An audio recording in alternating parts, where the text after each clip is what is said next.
Okay, family, we're back. Today, yeah, I want to talk about something very close to my heart, and that's Justo. Cause link in my bio, me and I went on to the Session podcast where I was chatting with Justo. So after this video, go watch that, and everything I'm going to say in this video will make sense when you watch that podcast too. So this message is a message to Justo. Obviously, Chronik's going to be in there, Spray's going to be in there, and whatever else is going to be in this message too. So I want to start off by saying this. If you don't know about Justo, then like I said, watch the podcast and you kind of know his story. But most people watching this video probably know about Justo, so I don't need to go into that deep. But yeah, he's a young gentleman who's lived street life, came from Congo, experienced unthinkable things, unthinkable things, things that should never come out of any human being's mouth. That's a story he has experienced. He's come here, he's lived in the UK for many years. He's from Northwest London. He's done a lot of things. And also, unfortunately, along the way, he also lost his younger brother. So, just to give you a little backstory of Justo. But like I said, watch the interview and yeah, you'll hear it. Now, prior to my interview with Justo, yeah, Justo went on to Glow Talks, which is Glowdy's podcast, yeah. He went there it was a while ago. I've been on Glow Talks podcast too, so check that out as well. I'll put the link in the bio as well. So Justo went on there, and Justo in his story, he talks about how the things he went through, he ended up going to jail. But when he was in jail, he learned that his girlfriend at the time was pregnant. So obviously, when you hear that, you're like, "Oh, you get me?" So he said that he cried out to God and he spoke to God and basically made a covenant with God, saying, "This is it. Like, if I can get out of this situation, then you get me. I'm going home to be there with my youth, and I'll never come back to jail again. Like, I'm making this covenant, I promise." Blah blah blah. And he'd stuck to it. He'd done it, he stuck to it, and he hasn't been in jail since. I'm not saying that his journey's been clean since, because sometimes you want to be clean, but things can come along your way, which you get me. So I'm sure he's gone through some things, but either way, he stuck to his promise, never went back to jail, and he's been there for his children ever since, or his child. I don't know if he's got more. So here we are today, right? Justo is now in this very chaotic situation with Youngspray and Chronik. So just to give a backstory about this Chronik, about this Chronik's in my head. I'm going to talk about Chronik soon. But backstory with this chaotic situation. Justo and Youngspray used to be friends. You know, they've been on each other's podcasts. But then when Youngspray went on Justo's podcast, they had a little altercation. And then after that, they fell out. And then after that, they've kind of been throwing shade at each other, you know, here, there. I think Spray's been throwing more shade than Justo. But a time comes where, you know, you just, I'm going to respond. And then that's when Justo kind of responds every now and then. So as of late, Justo posted this video which apparently had Youngspray in it and apparently Chronik in it. I'm not sure. I think Spray is more identifiable in the video than Chronik. You can't really tell which one Chronik is. I can't anyway. So because of that, it's flared up a whole thing again, you know. And they're trying to put certain words on Justo that, you know, he's snitching by releasing the video and all these type of things. Whereas we've come to know that the video was already out there. So it's not like Justo was the first to put it out there, but the argument is that it was out there, but it weren't out there like that, and certain names have now been associated with it, etc. The details are the details, right? And I guess in Justo's defense, sometimes you get to a point where maybe someone keeps throwing words at you and saying all sorts of things, and then you get hold of something, or you feel like I could do something that will override everything that this person's ever said, override all the negative emotions this person's made me feel. Like if I do this, then boom, you get me? They're gonna feel everything that they've made me feel, and that's what it's looking like now. I'm not really sure what Youngspray's take is on it. I haven't personally heard him talk about it or whatever, but I've seen Chronik talk about it. So, like I said, we'll come to Chronik, but before we come to Chronik, this is the message for today. This is the message for Justo. This is the message for you, for me, and everybody in between, yeah? When you get to a time in your life where you're desperate and you cry out to God and you say, God, help me now. And he does, she does, it does. And you stick to your promise and you're carrying it through. One way, some way, and that's the work of the devil, something's going to come to make you break the covenant that you made with God, break the promise that you made to God.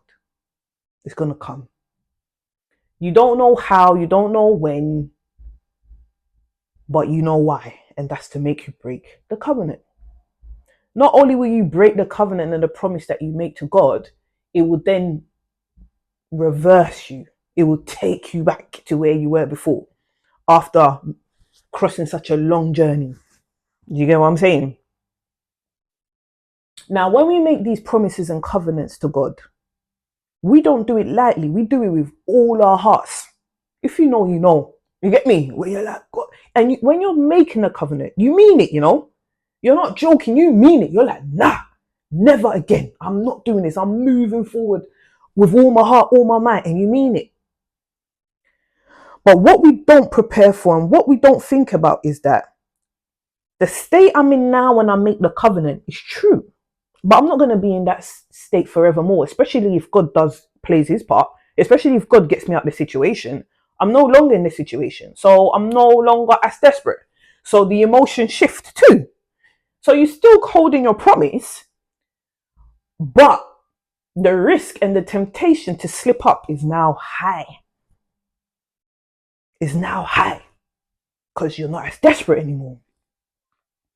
And so what we don't prepare for is some of the temptations that can come. We're aware that they can come, and most of them we overcome. But there's always a one that's going to make you say, you know what, God, forget what I promised you. Today is going down. Today is going down. And I feel like Justo's starting to hit that point. He's starting to hit that point. Now, hopefully Justo disagrees with me and he's like, you know what? Spray or Chronik ain't going to take me out my spot. I ain't going to do, you get me? I ain't going to mix with them to a degree that it takes me back to where I was or causes me to break my covenant with God and not be there for my youth. Fantastic. And I trust Justo to do that. But that's why I'm giving Justo this message now. Because I want to paint that picture for Justo and remind him about the covenant he made with God. Remind him about the promise he made to God.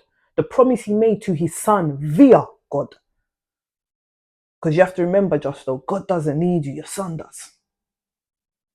So even when you made that promise to God, it was actually for your son. You see what I'm saying? Now, Justo, yeah, you're a cool guy, lovely guy, funny guy, but I know that you're a bit of a madman. Like, you're a bit of a madman. I can tell even in your voice, because I believe that the sound of your voice is a reflection of your spirit, of your inner soul. And Justo's voice is so distinctive and it's so powerful and it cuts through. You hear it no matter where you are. So I know Justo's spirit in his mind is not a joke thing. And I don't want Justo to forget the promise, because if Justo fully forgets the promise, things can go very, very left. And I don't want that. And neither does Justo's family. So I'm now going to move on to Spray before we come back to Justo. Spray and Chronik.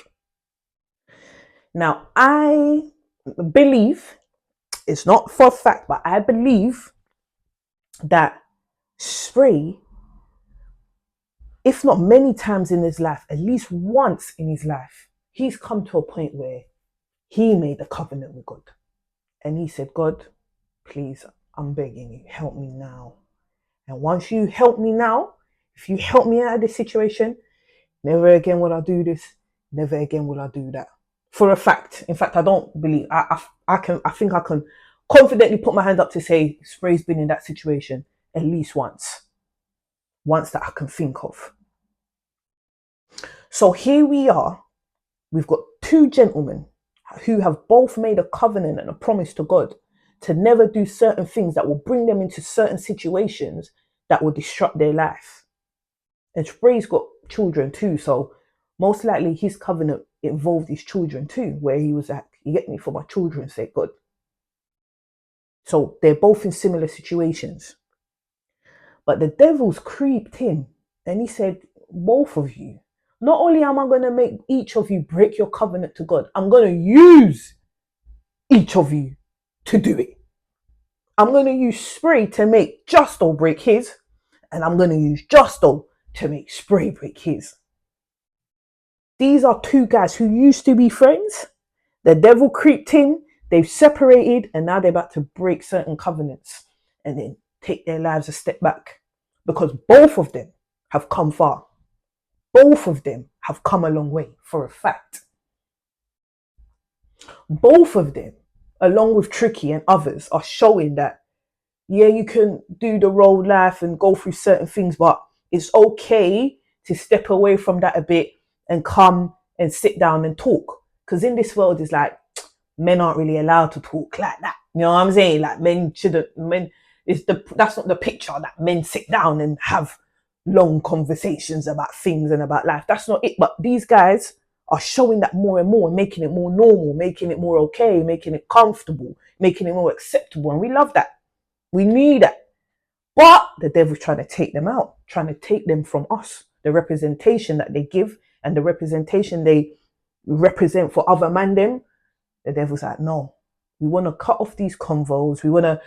Some of the convos might be a bit wild and messy and chaotic, but they got their place. And besides the content, just what it represents, men sitting down talking.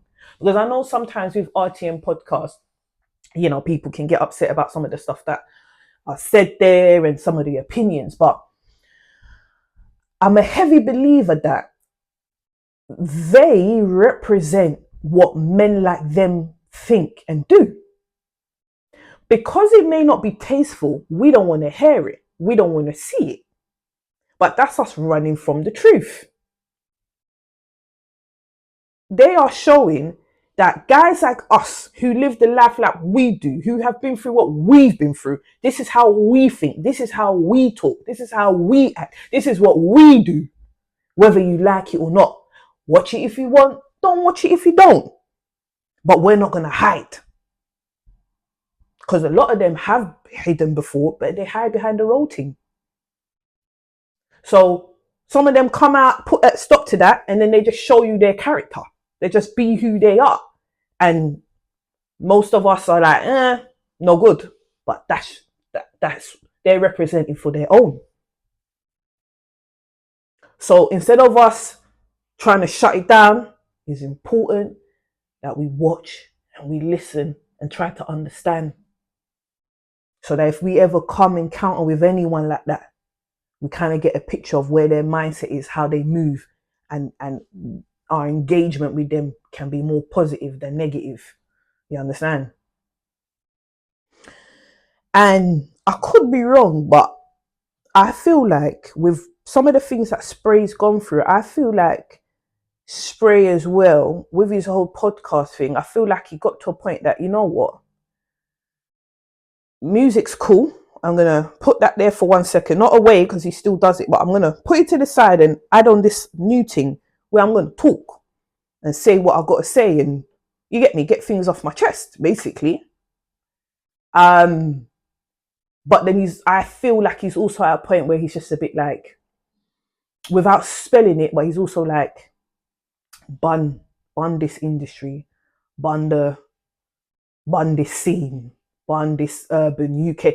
Almost like he's a little bit vexed with us. You understand? So that's why his show is it's basically saying F it to everyone. Do you know what I mean? Just like F it. Like, just F it. I've put a lot into this. I've been doing this for years. And maybe he just feels like, you get me, unappreciated, unloved, unaccepted, whatever. And via his podcast, it's just like, and that's why most people who come to the podcast, one way, some way, he's going to find a way to, you get me, get at you or whatever, like, because he ain't really got any love left, basically, to give. He ain't really got any love left to give. He does, obviously, for his family and children, but that's who he's reserving it for. He's not like just out there no more. Do you know what I'm trying to say? And so this brings me to this point here, where this is where I feel like the transition between him and Cream came about. Because I remember first seeing him and Cream on a thumbnail, and I don't know Cream deeply, but I know Cream. We've spoken, like, you get me, like, no, Cream, yeah. Cream. That lady, yeah, her and her sister Mafiela, yo, like I may be a role, like some girls may look up to me, like, yo, those two, yeah, spicy. You get me? I love them. They're too much, man. Anyway, let me stay on track. If you know, you know. You get me? If you know, you know.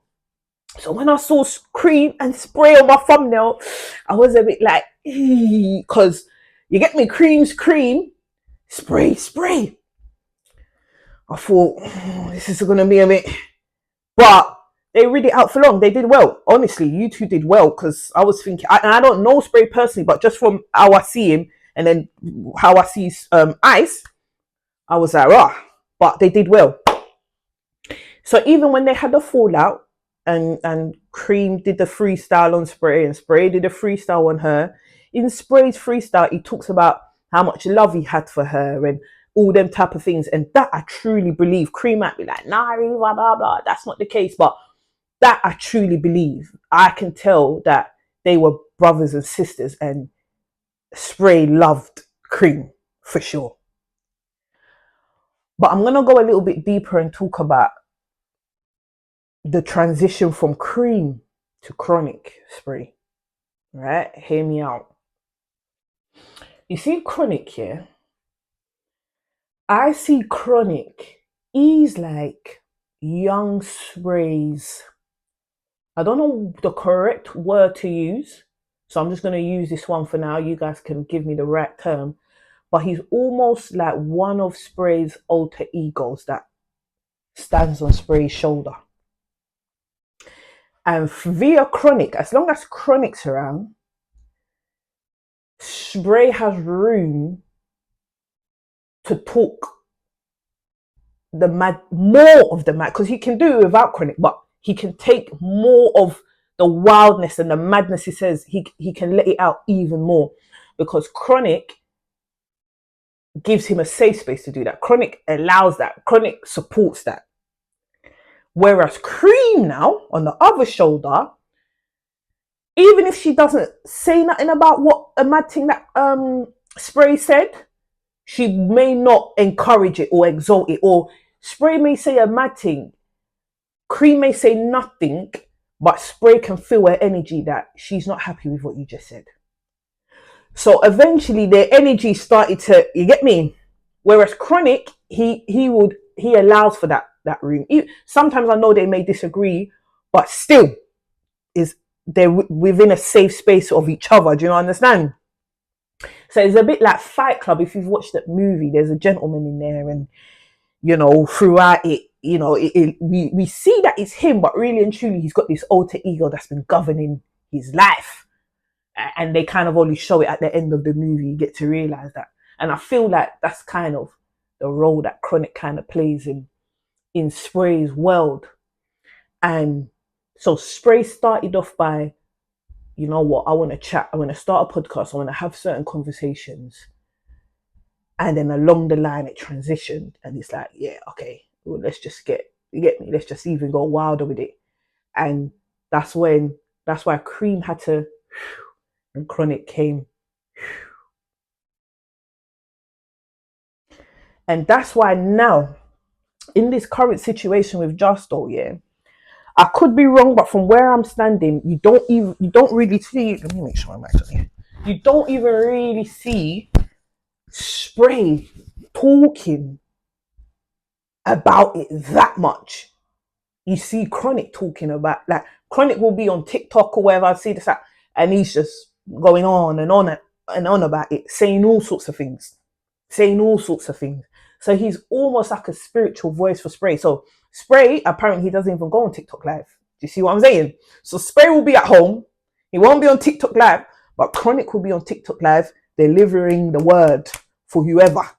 You get me? Whoever them two have got a little ting with. So Spray, pay attention to that. Pay attention to what I'm saying. Pay attention about the promise, about the covenant, about the children. I don't know about Chronik's personal life. I don't know how much Chronik has to lose, whether he can afford to do what he does more than you can afford to do it. But pay attention. So, my final words. Let's go back to Justo. Justo, very, very, very, very soon, in less than a month, yeah, you got a fight coming up. Justo. Don't slip. You're in a hot cave right now. Everything you do matters. Your energy matters. It needs to be concentrated and it needs to be filtered. All this that you're involved in is all vampirism. It's just gonna suck you, Justo. You may not notice it now, but Justo, be mindful. Remember, you got a mission. We spoke about it in the podcast. Remember the mission. There's a reason why you're going into the fight, in order to transition to a next level, Justo. You're going into the fight to defeat yourself, your old you, and be reborn. How are you preparing for that? By engaging in this. You getting caught up with Spray and Chronik is the devil just using them to contaminate the energy, the pure energy you need to be an overcomer. Justo, you need pure energy to complete the mission. Remember who's waiting for you. Remember who set you on the mission. Remember who's told you you're overcomer. But it won't come easy. You have to overcome certain things before you can overcome that thing. You know what I'm talking about. So we're all in this together, even if we seem like we're enemies on different sides. Gentlemen, don't let the devil use you, guys, against each other, because he will be the only winner and every one of you will be losers. It's as simple as that.